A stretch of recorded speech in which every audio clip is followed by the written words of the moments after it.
Ahlan wa sahlan. Welcome to the Oriental Café, a podcast where we will sit at the same table to explore the fascinating worlds of Egyptian dance, personal empowerment, and halas, life. I'm your host, Joana Saahirah, world-renowned Oriental dancer, teacher, choreographer, and author, the creator of the pioneering Joana Saahirah's World and Joana Saahirah's Online Dance School. I will meet you at the Oriental Café every 2 weeks, alone or with a guest, sharing intimate yet universal conversations. In agreement or disagreement, we will create bridges and inspire each other, because the world is only one, and so is our human soul. Ready to fall in love? Yalla bina!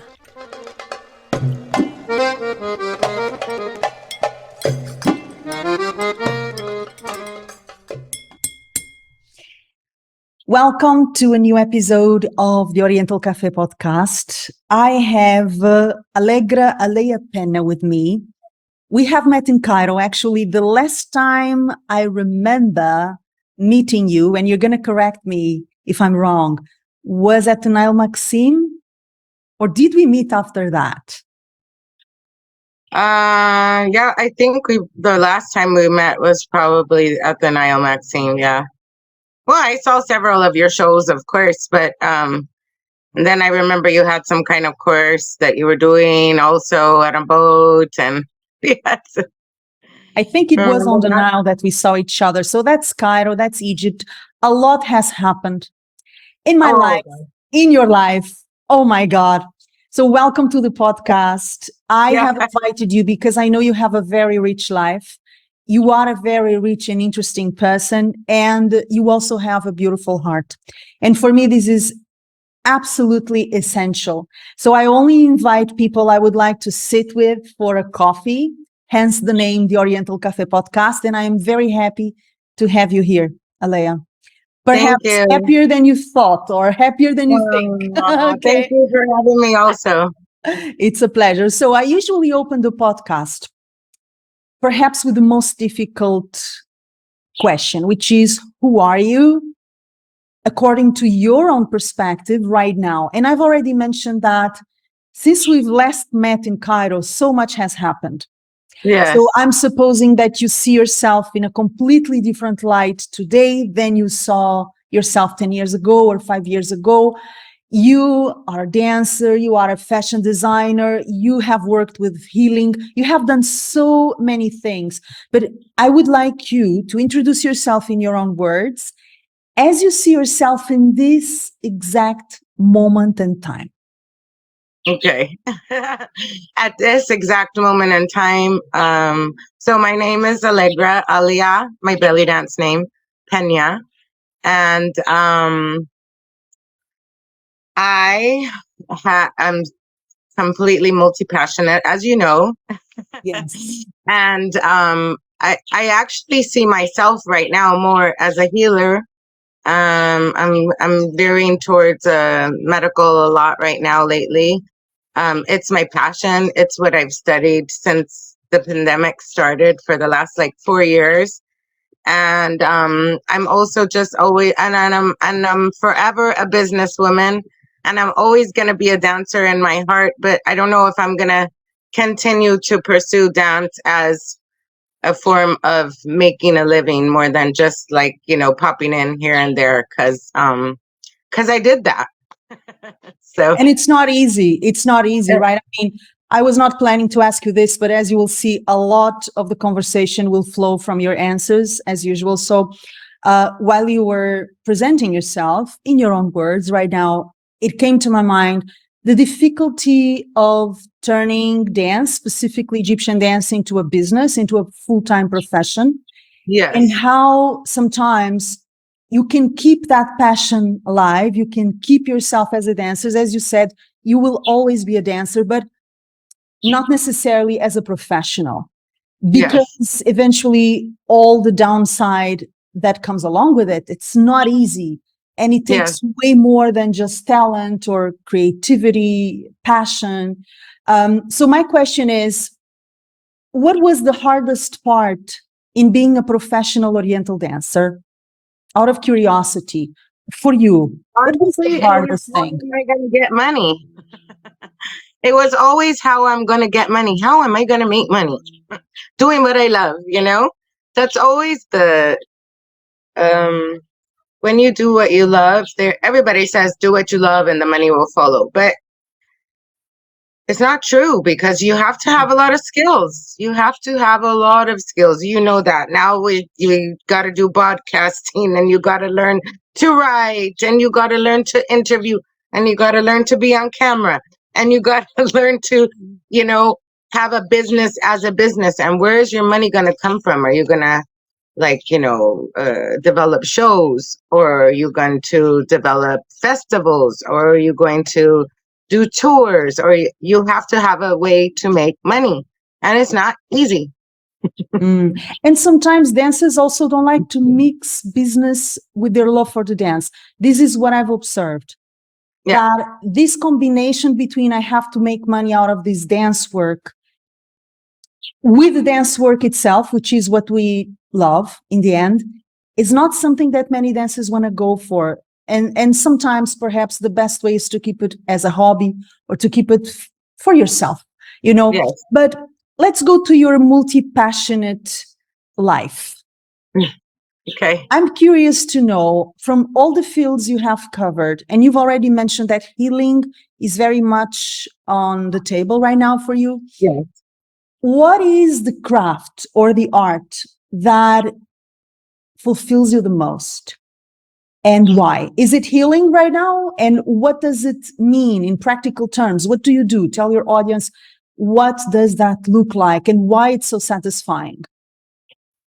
Okay, well, you know, I guess maybe my whole life I've understood, or maybe, you know, not my whole life, but maybe after like I was 25, I understood that there was like a mind body healing connection. It wasn't just about um, you know, about you having a body. No, it's what you feed your body, what you feed your mind. Are you working out? You know, and this is why probably like I went into dancing actually in the first place was I was just gonna go exercise. And I mean, I kind of had an idea, like a friend of mine told me, hey, go to this class, you can make good money belly dancing. And I always loved dancing since I'm a child. So I was like, what a great way to make money if you could just go dance, right?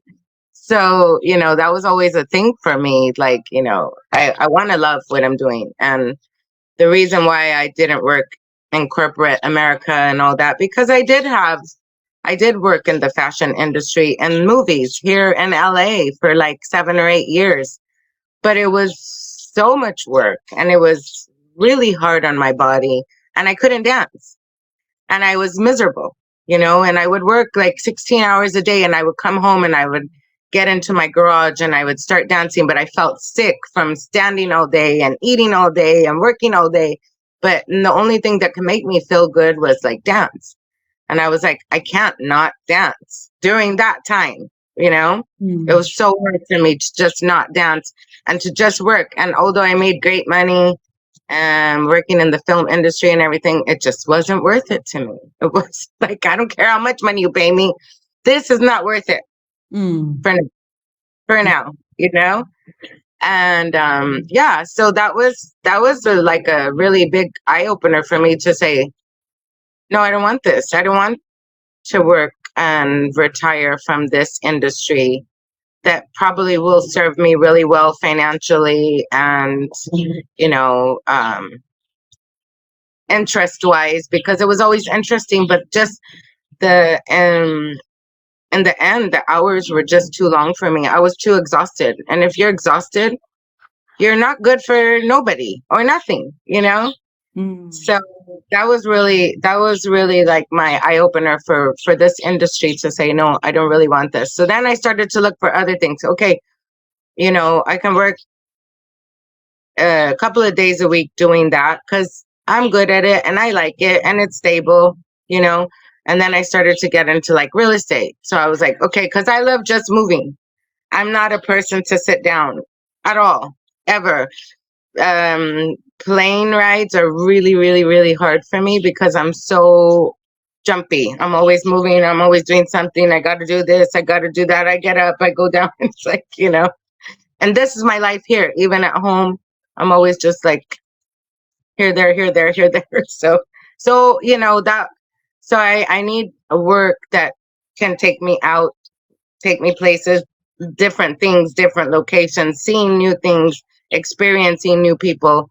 I like that. So so I got into real estate, and then and then the market crash happened in 2008. And that's probably for another question, so I won't go into that now.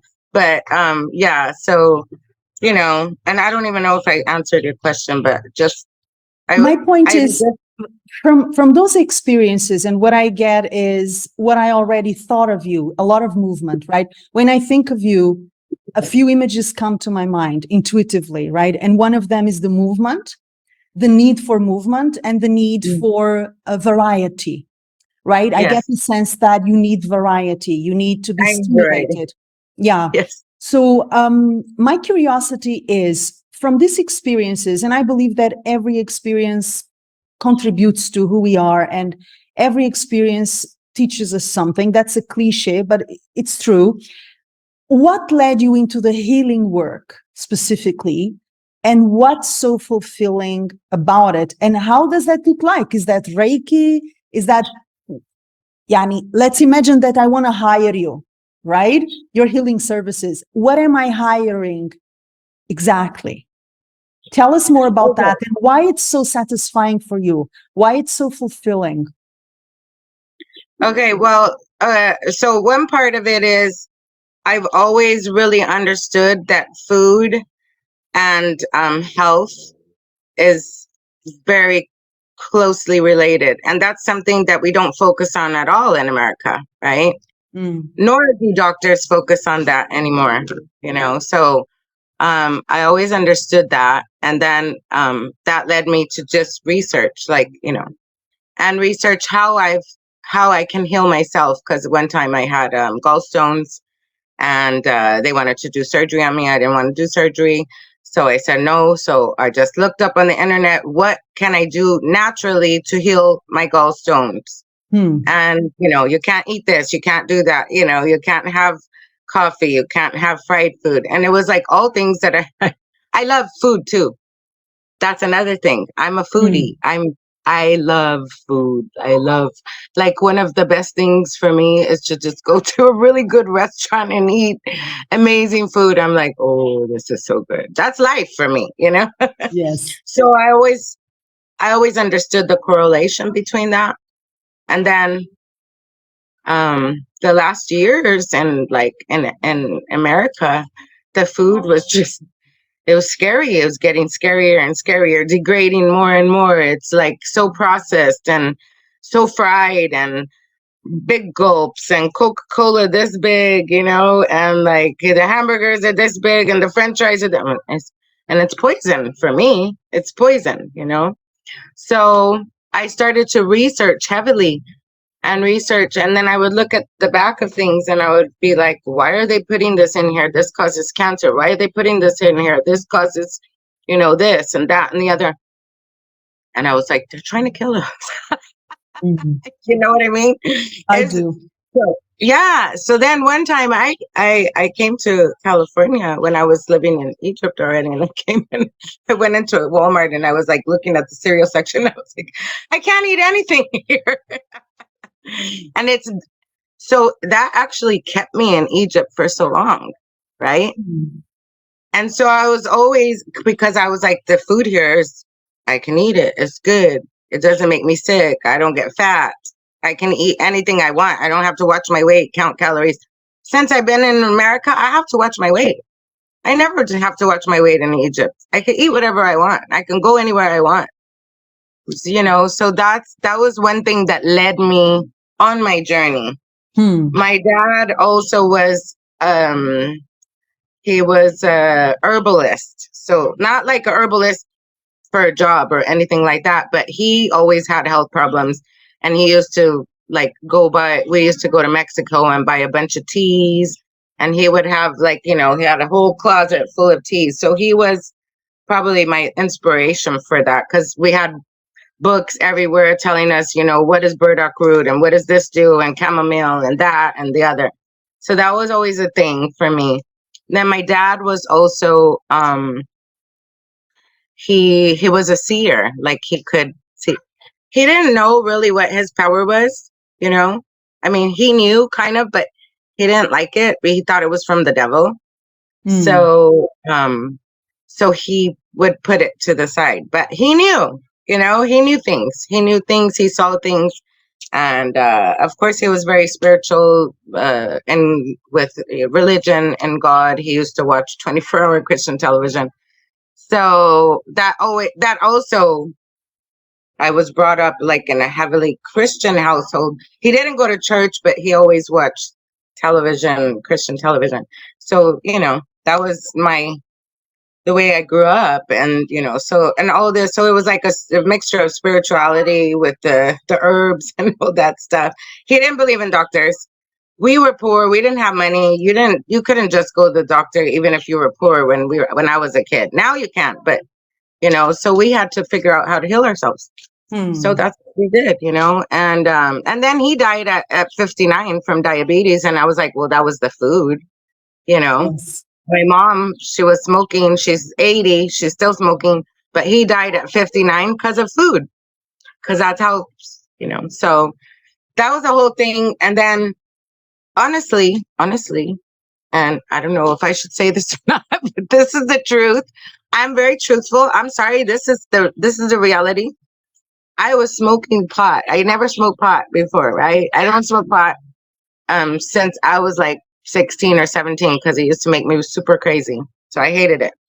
I didn't smoke, but and everybody in Egypt smokes. So one day somebody's here, take it. And I was like, no, it's okay, no. And then I had this experience where all of my arms and all of my torso here was just like vibrating on high. And it was like electric. Okay. And I was like, what the heck is this? Right. And I looked at my hands and I was like, okay, I feel something weird. And the girl that was working with me at the time, she was a young girl. She was like 18 or 19.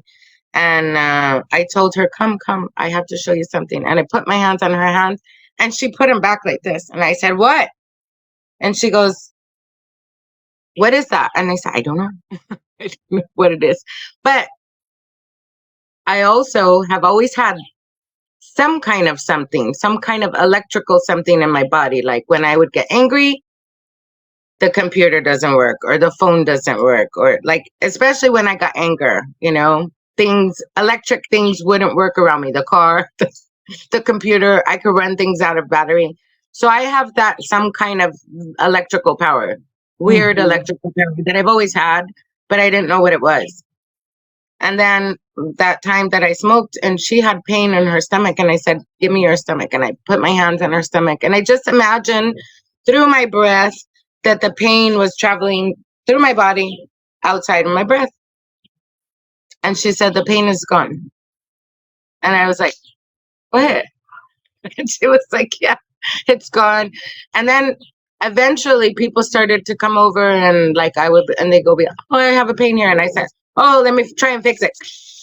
And I would do my thing and I would fix it. They were like, what? And I was like, what? What? This is weird. And then when there was two things that really cemented that I could heal. There's a lot more since then, but these first two really happened, which was there was a guy who came to me who wasn't able to walk for like a whole entire year. He didn't know why, and he just couldn't walk. And so uh, I asked him, what is like a problem inside your heart that makes you not want to move forward? And he said, oh, I work with my father and it's really hard and he's so hard on me and I don't like it. And I said, oh, that's why you don't want to walk, because you don't want to move forward with your father's business, right? So I told him, okay, release that. And all of this is just coming internally from me. I don't know what I'm doing even, and I did my energy healing on his leg. He couldn't move his foot at all. His foot was like stuck in this position like this.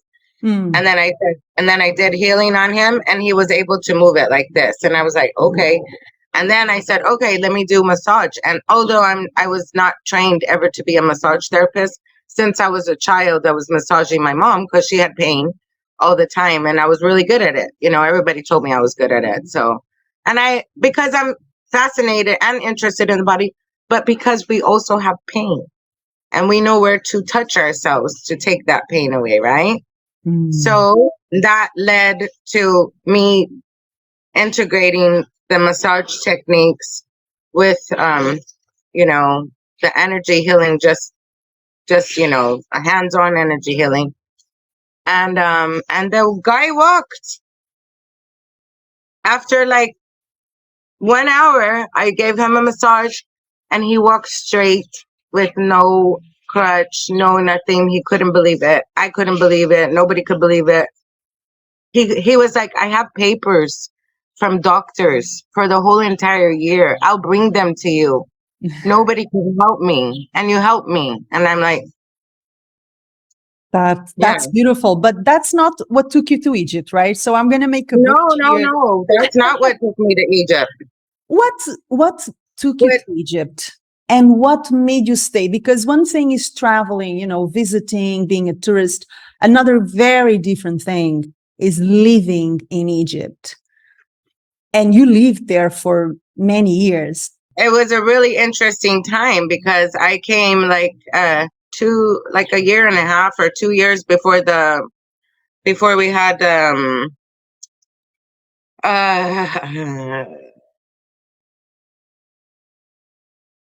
Tahrir Square. Okay. The Arab Yeah. Spring. Yeah, the Arab Spring. And when I first came to Egypt, which was in 2009, belly dancing wasn't that popular. Do you remember that time? I was working definitely for a few years in Egypt. I was working every night. So I don't But feel on the boats, there wasn't as much work as there is now. Like now is like everywhere, right? But in that time, there was just a handful of boats that were hiring, and it was scary. You couldn't go to work without a manager. Now you can go to work without a manager, but in those times, I never had I never had a manager, and I went to work for 8 straight years. But I know I'm crazy. I'm totally an alien. You're different than most of the girls. You know that. Mm-hmm. So am I. So am I. Our trajectories were very different, But in the general sense, you were not able to. It was tough. Able to dance. Very tough. Yeah. It was so tough. You couldn't. It was like dancing was like drug dealing or something. Like you couldn't just dance. I was like, why because I was from America and we could just put an ad and go dance anywhere. You know what I mean?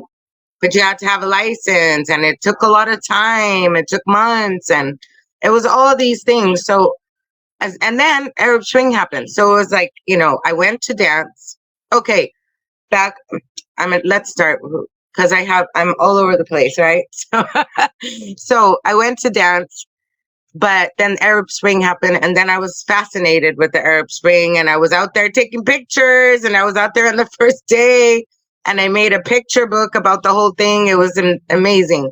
And my boyfriend at the time was a photographer, so he would take my pictures and crop them and make them look super amazing, So yeah, and so we did a book on that. It's really nice, but and I enjoyed that part of. It was so politically challenged and all this crazy stuff. And I was writing posts on Facebook and, from my experiences and what I saw. And of course, what I saw is not what everybody experienced, but. Why did you stay in Egypt for years, right? So what took you was the dance, but what made you stay? You had dreams of dancing professionally, perhaps. I'm assuming that you had, but was there anything else? Was there a kind of life in Egypt, perhaps? And I'm speaking a little bit from my own experience as well. I don't know if it's your experience too, but one of the many reasons that makes us stay in Egypt is not only the goals that drag us there, but what I found out is there is a life base, and there is an enjoyment, and there is a colorfulness, and there is a dynamic kind of life that you don't find it anywhere else in the world. And I'm not saying this because I miss it.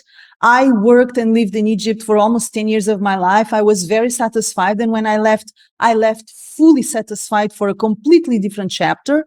But I have to confess, I mean, no other country in the world is as soulful and colorful and enticing, even shocking, in the best and in the worst possible way, like Egypt, So I'm wondering if that was a factor that kept you there for those years. How was your life in Egypt? Let's put it this way. So here's my trajectory. So then we had so the first 2 years I was there, I couldn't get a contract. I tried, and I did a lot of crazy things, to try to go here and As go you there and do do. this and do Yeah, that. absolutely. Of You course. know, and then that didn't happen. And then yeah. And then so we had the revolution, and then we had the second revolution. And during that time, dancing wasn't, nobody cared, and you couldn't, they closed all the nightclubs and all that stuff because that was like secondary compared to whatever was going on, right? And then cut to, it's now like 6 years that I've been there, okay? And I was like, and then I came back here to California just to have a vacation, and my friend was like, "What are you doing there? Okay, come back home.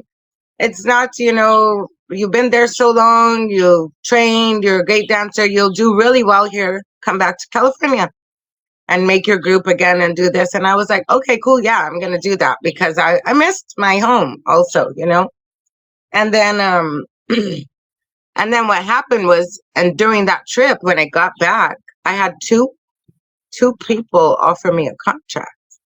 And I was like, really? Like, really? What are you trying to do to me? And then that turned into 8 more years, although I only danced for maybe 3 or 4 of those years, out of the 8. And and then everything that kept me there was like my animals, and my apartment was great. It's big. It's cheap to live in Egypt compared to California, where the price of rent for a studio apartment is $2,000. $2,000. Like, you just worked to pay your rent here. In Egypt, you work and you play. You work and you relax. You work, you go out to the cafe. Even like I used to go to the cafe all the time just to work. But it was my enjoyment and my work, right? And it was cheap, so you could do that.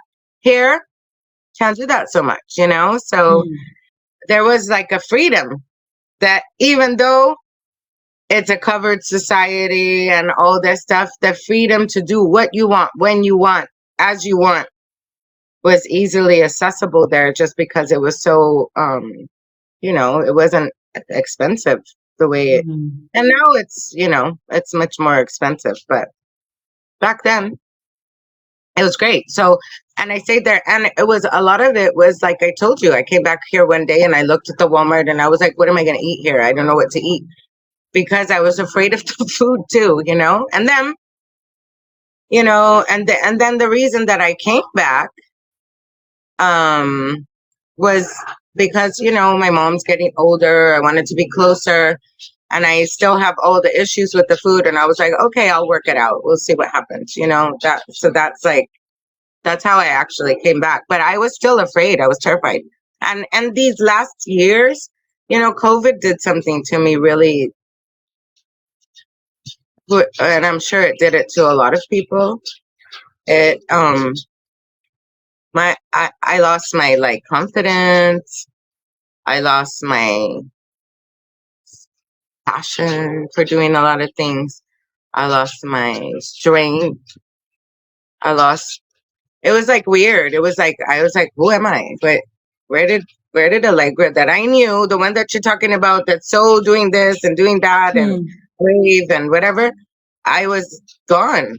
I didn't know what happened to me, and I said, I have to get out of here because I'm just gonna perish here, like I'm not doing anything. And I was, I'm selling costumes and all that stuff and whatever, but it's very difficult to make a living doing that, you know. Also very difficult to make a living just like, doing that kind of work and then being really good at it because you're subject to the artist, I mean the designer, and if they did a good job, and you know because I'm a designer and I know even straight out of the box if something looks good or doesn't look good, I'm like, this is not going to work. And then I would have fights with people and it was just like a mess. So I was like, this is not for me. I need to move. When things stop working for you, God is trying to tell you something usually, you know? And I couldn't even make a living. That's how bad it was. So I was like, I have to go because it's like I get something and then it's blocked. I get, or I get work or I get this. And I was like, it was you fighting all the time in Egypt, fighting, fighting to survive. And if you don't change your mind, you're going to sit in this kind of like fighting stance, right? Where Hmm. everybody makes you mad and don't talk to me and don't do that. And sometimes you have to be assertive like that because you're a woman, right? So you got to be more assertive, right? And then you're like, and then when I came here, so now I'm so assertive, right? And then I come here and they're like, you're too much. Stop it, you know? And then you're like, what? What's wrong with me? What did I do? And even respond like, what what's wrong with you? What? I didn't do anything. Blah, blah, blah. Yeah. So I have to start taking meditation classes because I have a lot of Oh my like, God. yeah, Yeah. But I understand. Yeah, I you understand. understand, right? Absolutely. Yeah. It is a constant struggle to be a woman in Egypt, that's for sure. Independently of your profession, of course, I mean, if you are an Oriental dancer, there are very specific struggles that you must deal with. Oh my God, let's not even go there. But in general, just existing in Egypt as a Yes. woman is a war. It is war. And and we gain some protection, we gain some anger, repressed anger for sure, because then you cannot kill everyone, right? I mean, and you cannot be mad at exploding at everyone every day. So you repress a lot, and it takes a while to get your nervous system back to a neutral, calm place once you leave. It takes Yes. a while. And Yes. I'm not even sure if you ever recover. That's sad. I'm not even Well, kidding. I do. I have changed a lot just since I've been doing meditation now for like 6 weeks. It's like I can just log in online.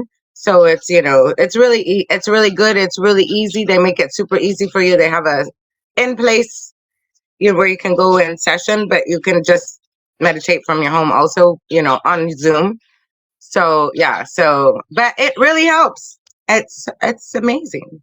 It's Now, amazing. let's look at the positive side of living in Egypt. So, I'm going to tell you a few of the things that I miss from living and working in Egypt. And then you're going to tell me a few of your favorite things. Okay. Okay. So, Okay. whenever I think about my life in Egypt, and of course, I was very much closed in a bubble because I was working all the time. So, I did not enjoy Egypt to the fullest. I'm fully aware of it, but I went there with a very specific purpose and I fulfilled it, and that's it. But even within my bubble, some of the things that I miss the most, that I really appreciate about living in that country, are people's sense of humor. I miss that Mhm. a lot. And I don't Mhm. know if you've noticed, but I've never met any other people in any other country where people were so funny. And Yes. they always have a joke to crack. They always have a smile. It's fun. It's fun interacting with people in Egypt. It's just fun. Even in Yes. the middle of tragedy, Yes. find yourself cracking a joke and laughing. I mean, oh my God, this is madness. So the sense of humor I really miss. I also miss, I have to confess, and maybe I need therapy. But I miss, I miss the surprises and even the cultural shocks that I got every time I went out from my apartment, right? Mm. And you know, is it normal to miss such a thing? I don't know, but I miss it because it made me learn so much. It forced me to work on myself and what I thought were universal values and what I thought was the right way of doing things. And I had to put myself in question basically every day. And I had to deal with things that really made me rethink what is ethics, what is morality, what is right and wrong, what is God, what is life. I was questioning myself every day, and it was very alive in that sense. And I also miss the energy. Now, we started our conversation talking about healing, and every place has its specific energy, and some places on earth have a very particular energetic frequency. Egypt is certainly one of them. I mean, it's not even arguable. And I just miss the energy of Egypt. It somehow feels like home. Now, what do you miss the most? What are the positive aspects of living in Egypt? Well, that's true. I miss the coffee culture because just going out and being around people, Yeah. and hanging out like that, I miss that a lot. Um, I also miss that the way the people are, the way they're so friendly. But I also find it here in America, which I thought didn't exist Mm. because I don't remember it the way I remembered the warmth in Egypt. But then when I'm here, like, the way the people are, they greet you in the store and they're really nice. I mean, in general, Californians are very nice. They're laid back and they're nice people and all that.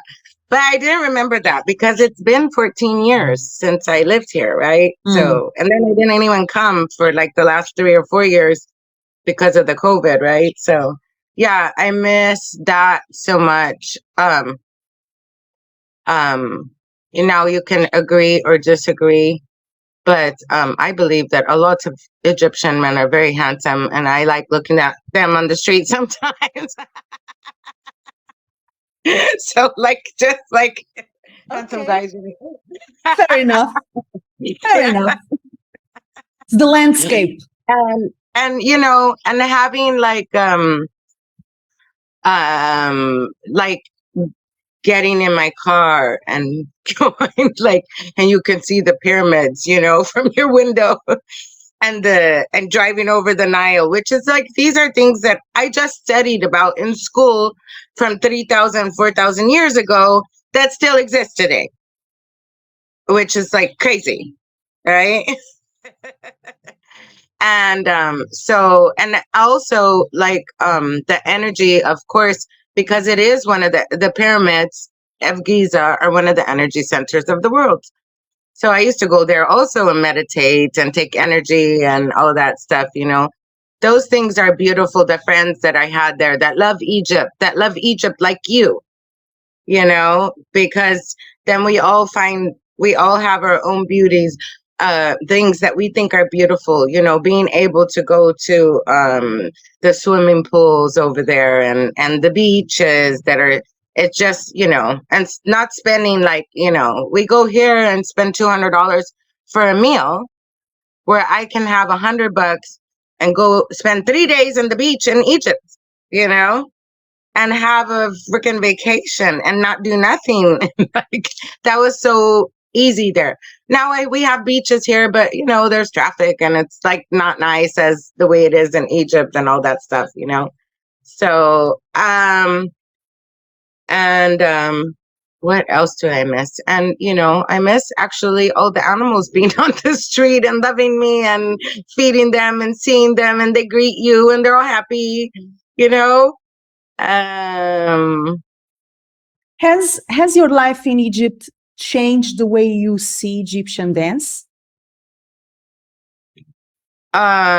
well, it changed the way I see dance in general, as opposed to like dance from, foreigners, as opposed to dance of Egyptians, even though they are now more, uh, you know, incorporating like acrobatics and stuff like that. The Egyptian dancers are, um, but the grounding and the heaviness of the shimmies and just the way they can just internalize these like locks and movements that it's hard to grasp as a foreigner, for a lot of foreigners, unless you've been around it a lot and you've seen it a lot.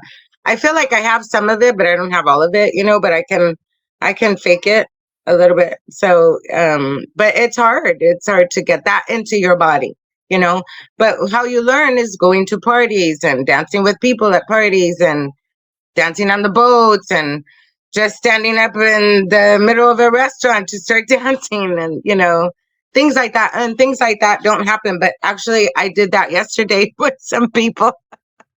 And we went to Ethiopian food yesterday. And so there's this area in LA where they have all Ethiopian restaurants, right? And it's just one street. And so I hadn't had Ethiopian food before, but then they were playing music, and it sounded very Nubian. So I'm like moving and I'm dancing to like Nubian, right?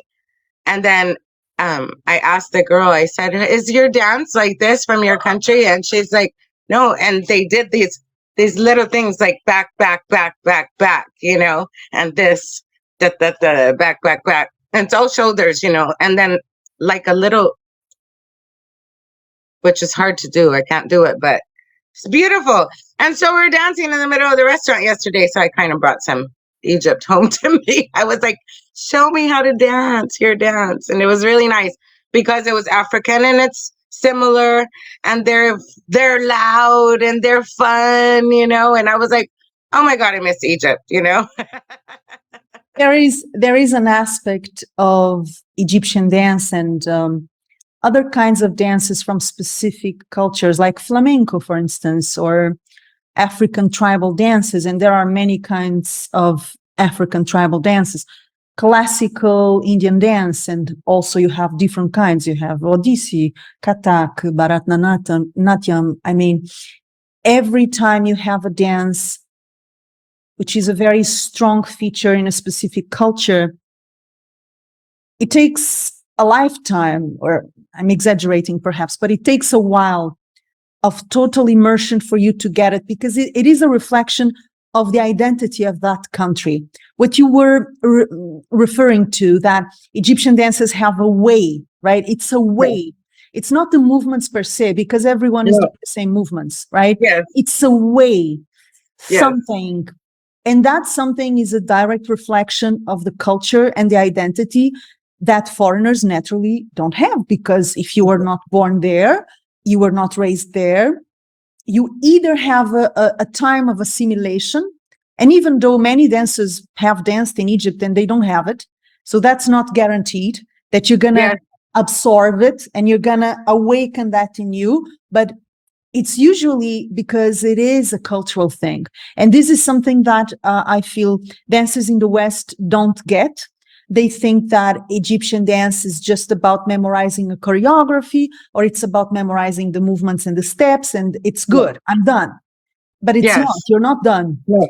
Okay, because that's the easy part. That's what everyone can do. But then the real vibe, the real sensibility, the connection to the music, the gravity, a kind of a density that is innate in Egyptians, generally speaking, that is something that is hard to develop as a foreigner, which takes me back to something that I had not planned for our conversation.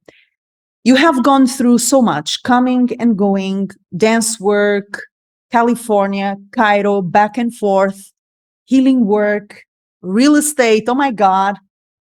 as I told you when we were arranging this conversation, you are very resourceful, and I love that about you. I love resourceful people. You know, you use your resources, you use your intelligence, your sensibility, your intuition, what flows from you. Yalla. Of course, Yes. part of it has to do with survival. And I know because I also come from a very underprivileged family. I grew up very poor. My father had to work in Spain, and we were counting pennies, basically. So I know that a lot of resourcefulness comes from survival. You learn how Mm-hmm. to survive, and you learn to use what Mm-hmm. you got. Okay, Yes. and you become very good at what you got because you have to. But there is also a creativity and a confidence to it. Now, when all of this movement, all of these activities, all of this dynamic life comes to a place, that place is now. How do you see Egyptian dance? Gather all the experience you have, the good things, the bad things, the terrible things I am pretty sure you saw while you were in Egypt, on your pursuit of work as a dancer, the best things, because not everything is bad. There are a lot of beautiful things. When you juice everything, how do you define Egyptian dance today? It's passion.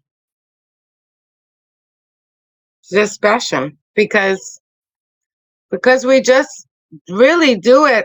It's all passion driven, like because we're trying to learn another dance from another country that's so far away. And if you for years, like there's some teachers here that I know that have been in the business for 60 years, 50, 60 years. That's a passion. And they still teach, you know? That's a passion. And it keeps you young and it makes you vibrant and it makes you love and you're I also think it's a women thing. You come together with women and women, and sometimes they say, oh, women fight and women this and women that. It's up to you what you're gonna do. If you want to fight, go fight. I don't agree with that. We don't need to be fighting. We don't need to be putting people down. But if you want to do that, go ahead and do that. Do it over there. Don't come to my face and do it. Because we're all just really coming together to love an art that is not native to our culture. So it's all just passion that what can makes us continue. And like the other day, I was sitting down and I haven't danced for a long time because I hurt myself since I got here to LA. I got 2 slip discs, and I can't even dance. So that was another reason why I actually I'm in medical. I don't know if I said, but I'm in school now to be a nurse, a medical assistant. And that was just like all these passions that I have, you know, and the passion with the dance. Like the other day, I just put on some music because I was like, I haven't heard Egyptian music for a long time because I've been so busy with my school and my work and everything else here. And then so then I just put on some music and I was like, oh my God. And it's like it's that whole like, oh my God, this is amazing. Oh my God, Kolthoum is amazing, you know. By then, and just start to think about all the love that you had of dancing and listening to these songs and even, yeah, everything. So it's And really what interesting. makes a great Oriental dancer? I go back to your experience, right? And also the fact that you're away from Egypt now, I believe gives you the distance to see things more clearly. At least Yeah. this is my experience, right? So when I left Egypt and I started to teach and to perform in international festivals, I got for the first time the distance, the perspective to really understand Egypt, Egyptian dance, how Egyptians see it, how foreigners see it, how they do it, how we do it in the West. So distance, it gives us perspective. From this distance, how would you define an exceptional Oriental dancer? Mm, mm, mm. A foreign one, not an No, Egyptian. no. Let's not separate In foreign or general, Egyptian. It's the same. What in makes general, a unique, exceptional Oriental dancer? yeah.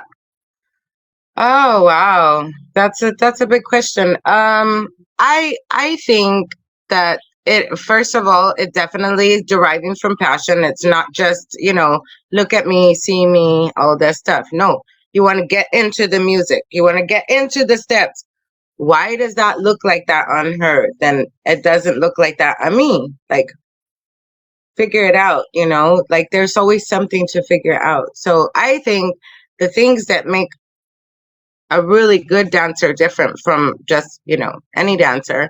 A really good dancer is always trying to look for and capture those subtleties of dance, and of course showing your passion. And don't dance for yourself, engage your audience, because that's what they're there for. They're there for you, entertain them, not for you to go internal. You can go internal sometimes, because that's what's beautiful about Egyptian dance, right? But then you go internal, and then you come out, and you're like, so, and it's movement, like, the what I like to see a dancer that can surprise me. I don't know what's going to be her next step. Instead she's going like 1, 2, 3, 4. No, I don't want to know what's your next step. I want to And I want to be like, wow, that's amazing. That's a good step. I'm going to use that one. The So I element, think it's just, the yeah, element of surprise and surprise. And and not going of in between. Don't dance so fast, so fast, so fast because you're nervous, nervous, nervous, nervous, nervous. No, take a breath. Take your time. Spin, spin, spin, but stop and be like, melt into it. You know what I mean?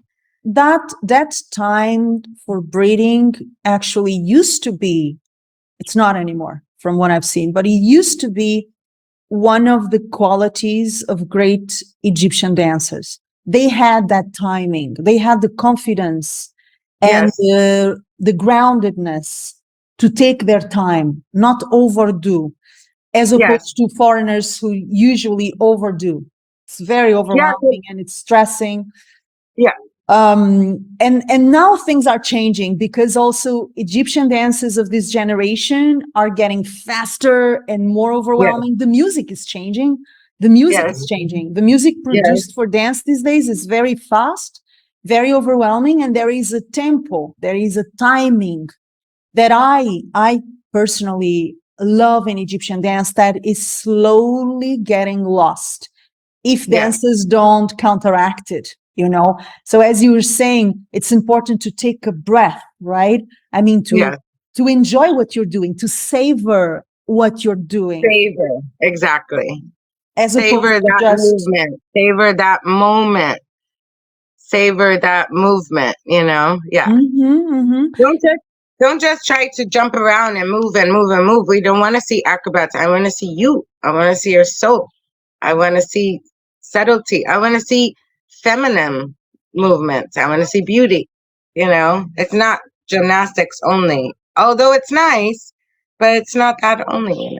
And Mm. the beauty about Egyptian dance is all the subtleness of it, the internal subtleness of Egyptian dance. Try to dance, try to focus on dancing like from your core, from your heart, from your solar plexus, from your stomach, and take that energy out as opposed to just, doing movements like the drill team. It's not drill team. Yeah. Yeah. So The way I usually put it is, instead of having a to-do list, have an experience. Because that's nice. yeah, because usually dancers go for the to-do list. Step number Yeah. one, movement number two, movement pa, pa, pa, pa, pa, pa, pa, done, right? And that is totally the opposite of what Egyptian dance is supposed to be. It's Yes. supposed to be an experience. Yes. So, like you said, you love food, right? When you go to a good restaurant, do you eat in a rush just to get out of there? No, you don't. You take No. your time, you smell the food, you look at it, you marvel at it, you take your time to savor it. Oh my God, this is so good. Wow. This is it. This is the sensuality of Egyptian dance, is we are Yes. into it for the experience of it, right? We're not Right. into it like a to-do list. Movement number 1, check. Movement number 2, check. Movement number 3. Yeah. But this sounds so obvious, what we're speaking about, but it's not. Yeah. Because most dances go for the to-do list, Yes. sadly. Okay. Yeah.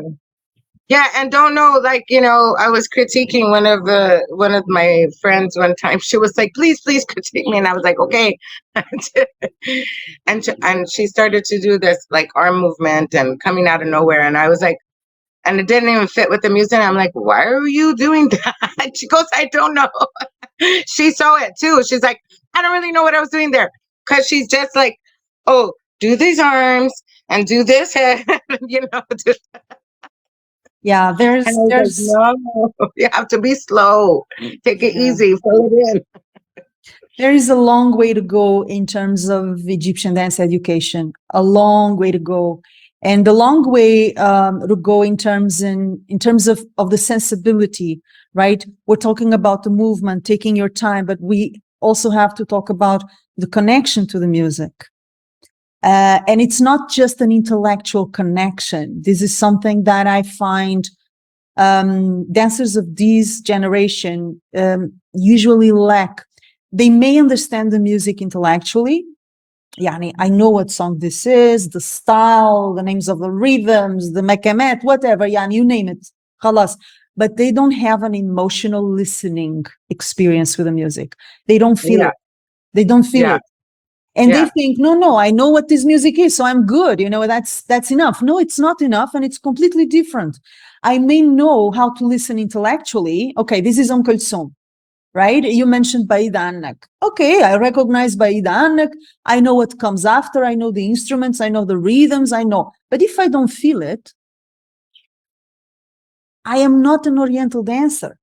Yeah. If I don't feel the music, if I don't understand the difference between knowing it intellectually and feeling it from your guts, it's not only from I your wouldn't heart, from say your that guts. you're not an Oriental dancer. I would say you're not gathering the fullest experience of being an Oriental dancer.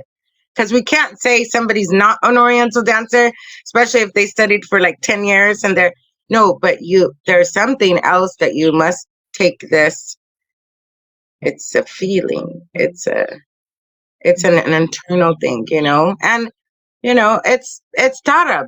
I guess that's what it is. It's tarab, right? Like when you go to this highest level of something where you don't even know what your body's doing anymore. You're just like dancing and dancing, and it's like coming out of you.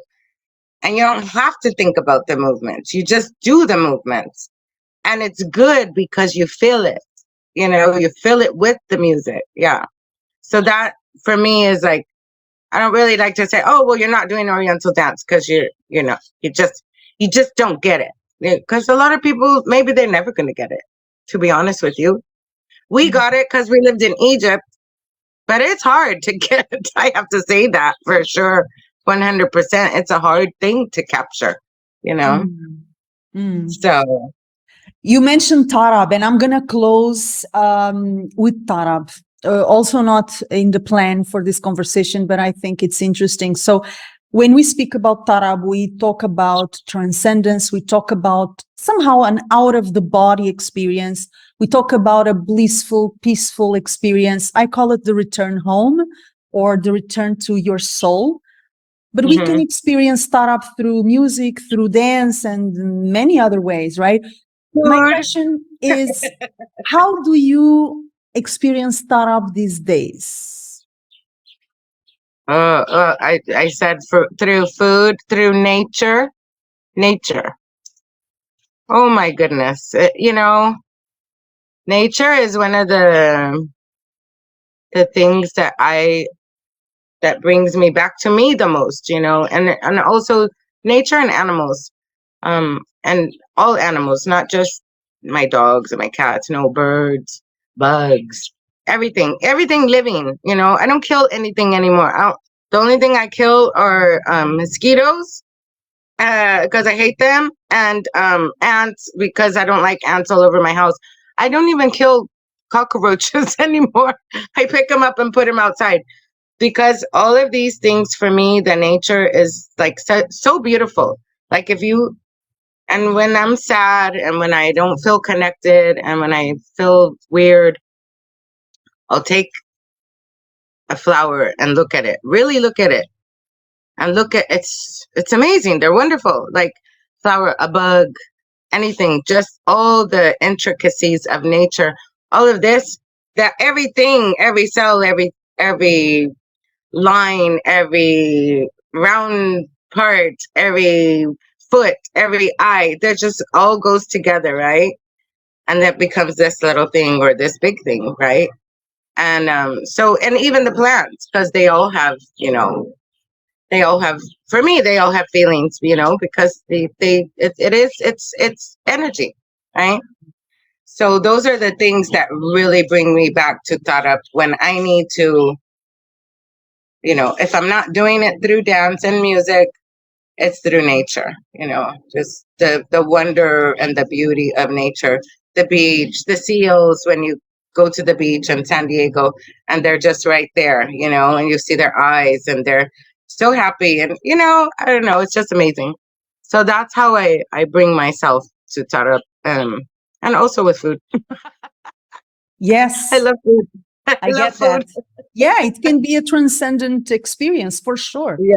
You know, Yes. now to close this conversation, I want to talk a little bit about resilience and inner strength. I started our conversation mentioning you're multi passionate. You have been going through different areas, different enterprises, different adventures, taking risks for sure. It's very clear. How do you feed your resilience and your inner strength? If you could help someone, right? And a lot of people will be listening to us or watching the video, and they feel they don't have the resilience and they don't have the inner strength to move through life and to change when necessary. Because what I get from you is also the ability to close doors and open new doors when necessary. That's the art of life. And Mm-hmm. the faster we learn how to do that, the better, It's important to know when a door is closing and how we can open new doors, perhaps even doors that we did not think about, right? Very unexpected doors. I mean, who would think you're studying to be a nurse? Who would think? Yeah, exactly. Right? But you thought of it because you're not Yeah. afraid of opening a completely new door that makes sense for you right now. Yes. That's strength. That's inner strength. That's groundedness. And that's also courage. I don't know if you see it that way. Probably you don't because it's natural to you, right? I mean, but from someone who is looking at it from the outside, I speak for myself. I love it. And I admire that, How would you suggest that all of us, all of our listeners or watchers or both, develop their resilience and their inner strength? If you could give them one advice on how to improve that inner strength, what would that be? Okay, so when we're going through something, right? I was talking about this the other day actually, because um so when you're going through something, you're so emotional, you're angry or you're upset or you're crying or whatever, right? And the only one actually that you end up hurting in the end is yourself, you know?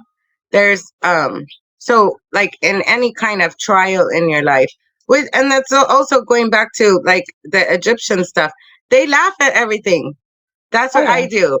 I try to get to the place, even in the tragedy, where you laugh at everything, or eventually you can laugh at it. So, and then I say to myself, listen, I know right now is really hard for you, and I know you think life sucks, and I know that you wish that this wasn't happening, but it's happening, and you got to deal with it. So if you feel like it's so powerful that you can't like think of a way out, all I have to do is say to myself, well, next year's going to come and I'm not going to be in this situation. Tomorrow's going to come and maybe I'll be in this situation, but it's a different day, right?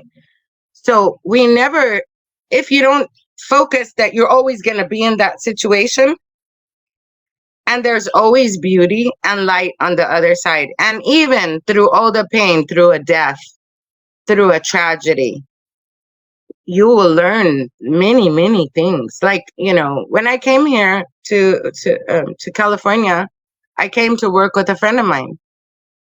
And he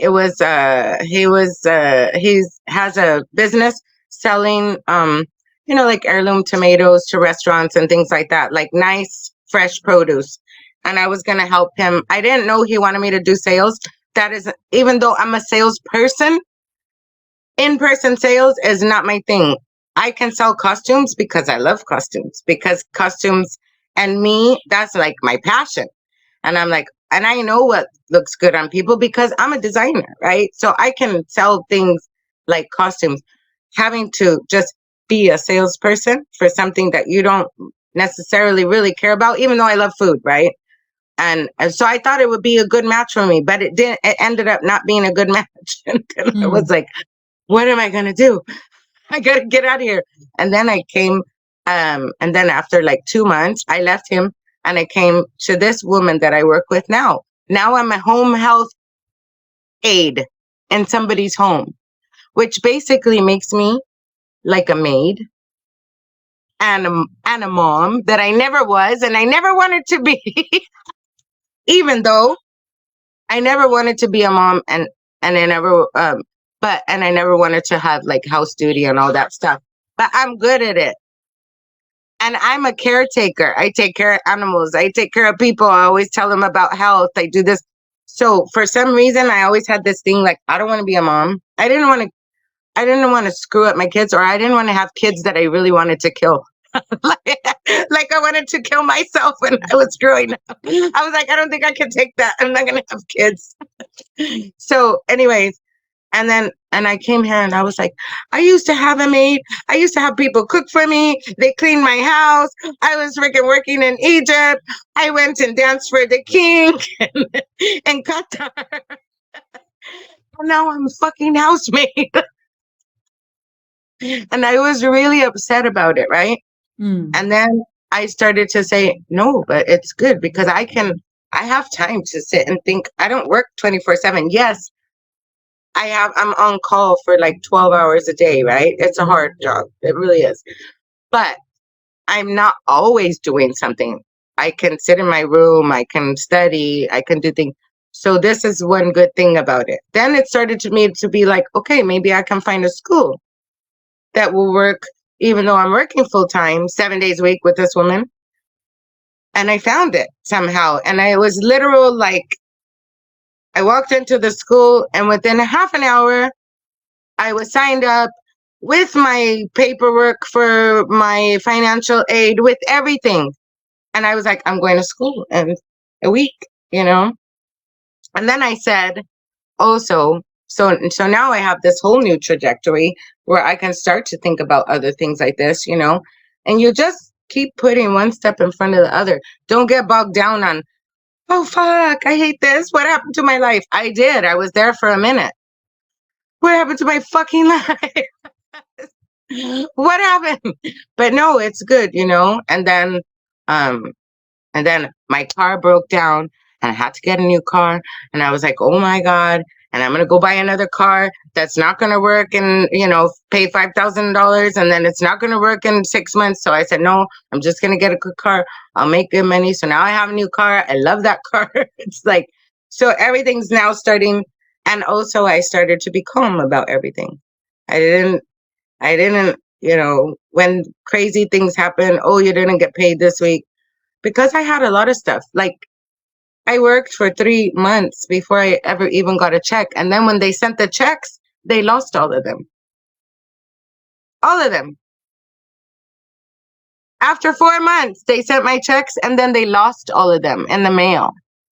And you did not kill anyone? You didn't kill anyone? I wanted to, but I said, what is that going to do for me? Well, but if you didn't kill anyone, you're practically Buddha. You are enlightened, and that is great. I love it. I was listening to you, and it occurred to me something that I recently talked about with a student in private coaching, which is the ability not to build your identity around what you do. Exactly. And not to build your self-worth around what you do. Because life happens, life demands transformation, and for some of us, a lot of transformation, more than others. And you have to learn how to swim with the tides, change when necessary, and know yourself so well and value yourself so much that no change, no matter how drastic that change may be, shakes your confidence, your sense of who you are, and your sense of self-worth. Yeah. And what you were describing is exactly this. In other words, you just used different words, but that's exactly what you were talking about. And I think that is a beautiful message, very important for people to hear, that very often we associate with what we do. So when what we do goes away, who am I? What's going on? I was there, now I am here. What? Yeah. It's life, man. Yeah, and it was always, and I always had my time for my own for the last 20 years. And now I have to work with this woman and be at her beck and call because she needs me, But I'm also healing her. I'm helping her. I'm learning through her. I'm learning from her. I'm learning to be not only for me, but for somebody else also. And that is a big, huge thing for me. Because I always had to only focus on myself. And now I have to focus on somebody else and try to heal them and help them. And, and I've always been good at that, but I didn't want to have to do that all the time. I wanted to be able to run away when I could, but now I can't, right? So how are you going to work it out? How are you going to be? And I was very angry. I was angry, but now I'm happy. Because I changed my mind. Change your mind about something, and nothing is permanent. Nothing is forever. This is your temporary station. What you going to do next? That's the thing that you need to worry about. What are you going to do next? Now, what are you doing now? Because now it's already here. So who are you now? It doesn't matter because tomorrow you can be this, you can be that, you can be dead even, Yes. Make yourself happy. Make your, enjoy. Don't live in anger. Why are you going to live in anger? Why are you going to live in despair? Why are you going to be afraid to go outside? It's beautiful outside. Go be amongst people. No, some people don't want to. It's amazing, when you encounter another energy and you can like vibe with that energy. When you go see a big oak tree that you've never seen before, it's beautiful. It has energy, So these are the things that I try to focus on when I don't feel that good, And it does, every time you move, it takes you like a year because I've moved several times in my life, here and there, and I moved to New York. And so we were talking about resilience, and I loved what you shared. One thing also pops in my head, which is the fact that we can get angry at changes, and it's natural to get angry. It's natural to feel furious. The thing is that you shouldn't be there forever. You shouldn't get stuck there, right? I mean, life is movement, so you should move through it. Okay, I feel bad because this change is being imposed on me, or I feel bad because I have this loss or this challenge or whatever is happening. But the question is, don't stay there for too long, right? Yes. You can feel it, but then, okay, now what? Let's move on, let's move on, because then you become stale, you become sick. The way I usually put it is energy is like water, right? So we want energy to move. We want emotions to move. If they don't move, if they don't circulate, they become stale water, and nothing good can come from stale water. So yes, allow yourself to feel whatever you're feeling, but then move. Then just do it. Yeah. Yeah. We're going to close as I usually close every episode. I have a ping pong quick question and answer section, and then I have a few recommendations to ask. Okay? Are you ready for the ping pong? And I don't want you to think too much. Just say the first thing that pops into your head. Okay. Okay? All right. So, favorite word. My favorite word is a curse word. Starts with F. Okay, all of us know what that is. Good. Favorite feeling. Joy and peace.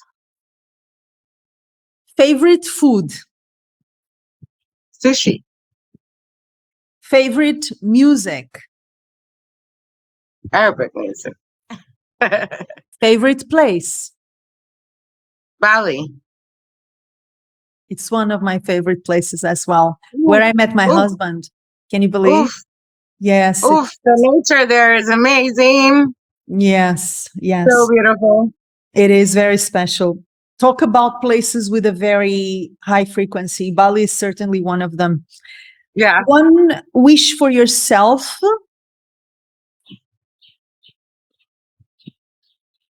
Oh, wow. I hope that that I attain my financial dreams, you know, because I I feel like I did all my my artistic stuff, right? But what was also important to me coming from a poor family was to always have financial stability. I was like, I have a good brain, I'm smart, I have a mind. There's no reason why I should be not wealthy, you know? It's just energy, right? So it's not something that's not attainable to everybody. But I never, you know, because of the circumstances that happen in life and whatever, it wasn't it's important to me to focus on it now that I'm older and now that I'm old and I have to focus on that. That's like my thing. And I just, you know, here I always say I want FU money. When somebody says, "Oh, you got to go do this," F you. I don't need to go do that. Oh, well, you know, you show up to a party and you need the money, and somebody says to you, you know, there's a guy over here, and I want you to go, blah, blah, blah, blah, right? Oh, F you, I'm leaving. You know, I want F you money. Okay. One wish for the world. Yes. One wish or the, oh my goodness. I wish we would just stop having war. It's about time, right? It's ridiculous. At this point, it's really ridiculous how we didn't evolve past what It's we. unnecessary. What's the point? People are gonna die, and then the life, as I said, the next year will come, and none of this will matter anymore. So what did you do? Why did you kill 30,000, 50,000, a million people? What point was that? Right? Mhm. That's yeah. Now, recommendations. One or two books that you really love and you suggest everybody reads. What those would be? A book that really changed my life was Eat, Pray, Love. Elizabeth Gilbert. Yes, I love that book. I love that book. And yeah, changed my life. And I like, you know, there's not I love books. I'm a reader. I'm an avid reader. But I can't just pinpoint another book, but Elizabeth Gilbert to me was just one that was like live your life, you know? Live your life. That's what for me life is. Just go live, go experience, you know? And then, you know, any other book. I mean, it could be a medical textbook, probably that would At be this one of my point. favorites, you know? Yes. A movie that you really love and you would like to recommend. Oh, that's hard for me because I actually don't watch movies because I don't, yeah, I just don't watch Or movies. a documentary, a video, anything random. Doesn't have to be cinema. I'm more of a documentary or a realist type of movie kind of person, right? That's what I really love. And probably would have to do something with, like, with social justice, like that movie that just came out, the one about all the kids being sold into slavery and all that stuff. Movie, something like that. That's what I would recommend for people to, like, watch something that's real, that's going to be like make you educated and let you know what's really going on in the world, because a lot of us don't really know. A lot of us are just like walking through the world thinking that it's all hunky-dory, and there's so much stuff going on that needs our attention and our help. And if we don't put attention on it because it's too painful for us, or because we don't want to think about it, or then nothing gets changed. So yeah, so I would say, like, something like that. But I'm not a big movie goer. I probably haven't even seen a movie in like 4 years or something like that. One musical piece or song that you really love and you would love everyone to listen to? Enta, Omri. A classic. To close, one word that uplifts your soul. Love. Very good. And to close, I am opening a possibility for my guests at the podcast lately, which is asking me anything they want. And this is how we close. So instead of me asking you the questions, you have the possibility of asking me anything about anything. It doesn't have to be about Egyptian dance or Egypt, about anything you want. And I have to answer. My God. I would love to. And, I love talking to people about their life, and especially yours, because also you kind of did what I did, and you left. And how hard was that transition for you to be like, okay, I'm leaving Egypt? And how hard was that? And how were you scared? And when you did, were you relieved, or were you sad? Or, I mean, I have like 10 questions in that one question. Like, and then what did you do after that? You were like, okay, now I'm going to go do this. What was that? So leaving Egypt was exciting and traumatic at the same time. Okay. So at the time I was already being invited to teach in international festivals, which meant the new chapter was very clear to me. And it was clear from the beginning. I never wanted to live all my life in Egypt. That was not my plan, and it was not my goal. I wanted to go to Egypt, start my career there, learn the dance from the craft, from doing it in Egypt with Egyptians, know it from the inside out, so that I could teach it, perform it, and take it to every part of the globe. That was always my plan, always. So it was traumatic, that change, that decision of leaving Egypt, because I was very much used to my musicians, to being known as a professional Oriental dancer in Cairo. I had a comfortable place that I had worked so hard to build. People knew my name and they trusted my name, they respected my name. So it was hard to let go of that part, that I was already aware that a new chapter was ahead of me. And it was a natural evolution of my career. I was not learning anything new anymore in Cairo, to be quite honest. As I usually said, I commented this with my musicians, I could go with my knickers on my head to the show and people would think it was fabulous. So you become complacent and you become too comfortable, and everything that was once exciting and new becomes a routine and boring, and you're not evolving anymore. So at that time, I was transitioning to the international festival circuit, which I wanted. So that was the exciting part. The traumatic part was really to leave that part of my identity behind, and say, okay, now there is a new chapter with new challenges and new opportunities. This is what I always planned for. So let's go for it. Let's just go for it. And I did not know how that was going to look like, right? So from that point on, I started traveling nonstop. And then it evolved into wanting to have my own school, wanting to create my own content, not depending on invitations from anyone. So, just like you, I've always seen with absolute clarity what was starting and what was finishing. And a part of the longevity and the growth comes from knowing exactly when to open a door and walk through it and when to close it and open a new door.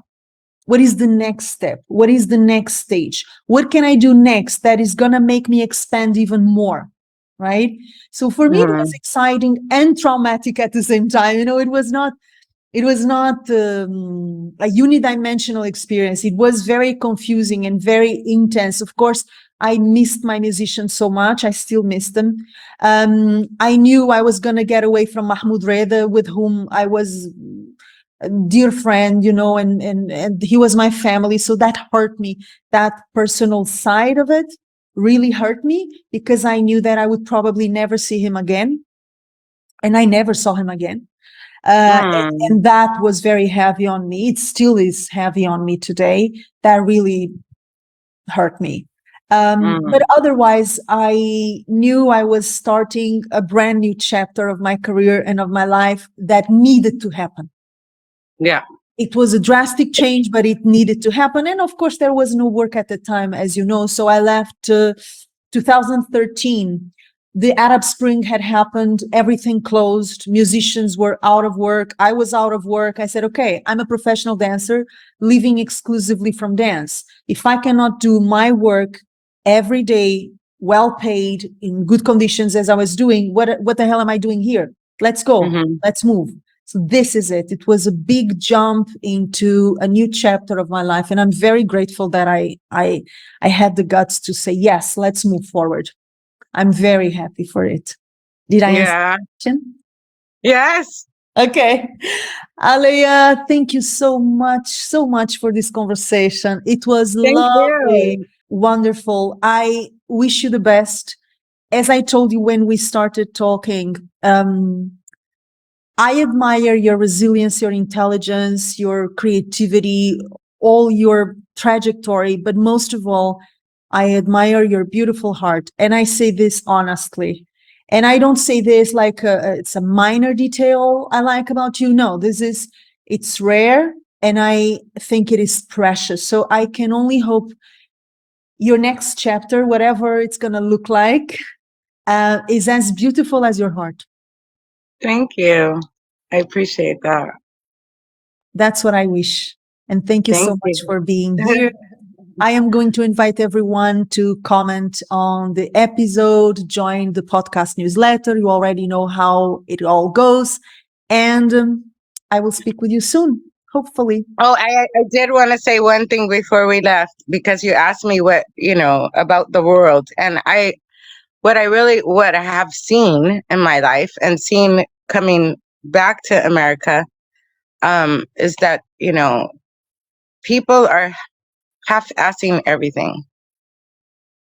Don't be a half-ass. Do everything the best that you can do it.